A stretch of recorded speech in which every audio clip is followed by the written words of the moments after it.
With each intricate stitch of fabric, a local fashion designer shares the history of Polynesian culture. For over 2 decades, Denise Colley has brought people together, empowering them to embrace the beauty of their heritage.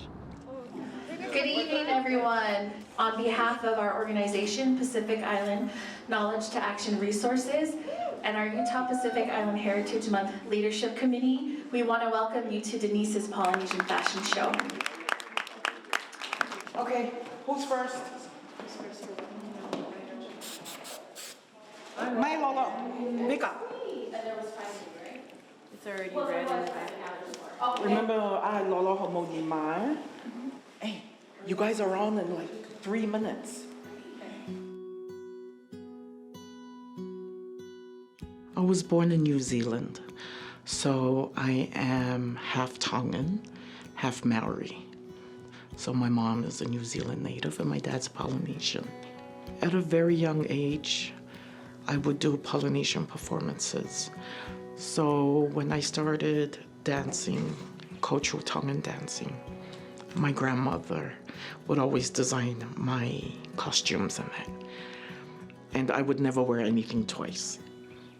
When I would perform, she would always design something for me to wear. But I started watching her and I started making stuff. And she would watch me. And when I made mistakes or if something she saw wasn't right, she would explain it to me and tell me, do it like this, see how you like that, or do it like that. So you got 2 for the wrists, and these will be around her ankles. When she saw how I was creating stuff, I think she was just amazed that I was able to design at a young age, and I would put in my own little creations and that. And that's one thing that she always told me was, you're just a natural. Some people that knew that I made them, they would ask me to make them and, they would pay me for it. That's when I started doing more of it. And as time went by then, I wanted to flip it into a business. It's not just like a seasonal thing, because Polynesians, there's something going on every week or every month. Well, I can definitely pay the bills.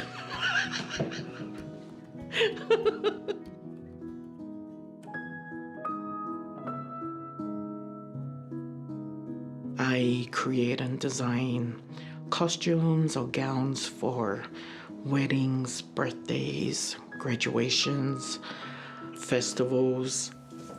So this is the shoulders.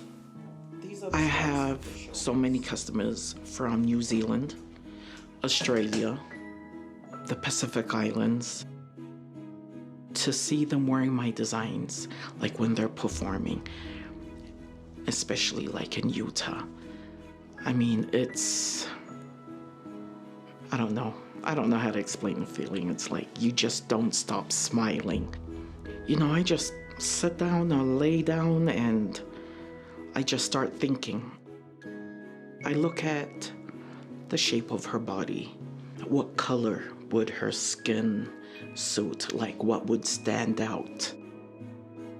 What is something elegant when she wears it? She'll look and feel so beautiful wearing it. But I don't draw.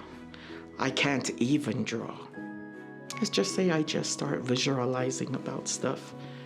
So then the vision comes to my mind and I'll get up and sit at the table and start cutting out stuff, start making stuff and see how it looks. The traditional name for it is called Te Unga Tau'olunga or Te Unga Fulufulu Imanu. Fulufulu Imanu means feathers. That's what I call it because I work with feathers.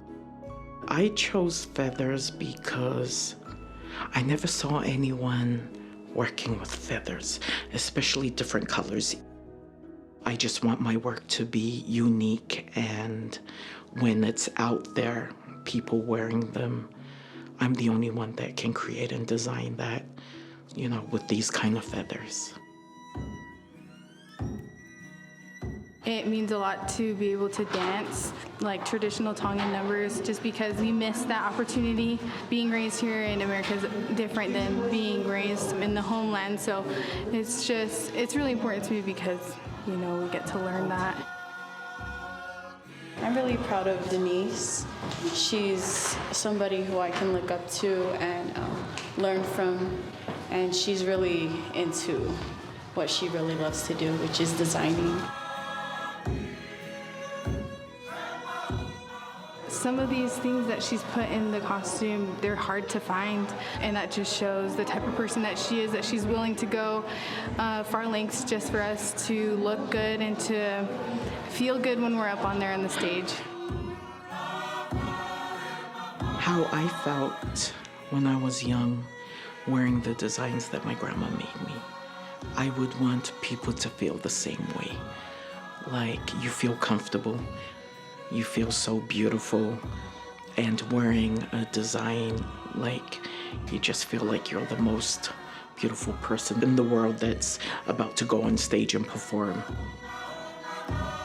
My grandmother, I wish she was here to see this. I think, well, first she would cry. Tears of happiness, I hope. But no, she would cry and be so happy. Seeing one of her grandchildren, designing and doing stuff like this. But hopefully she's looking down, watching what I'm doing,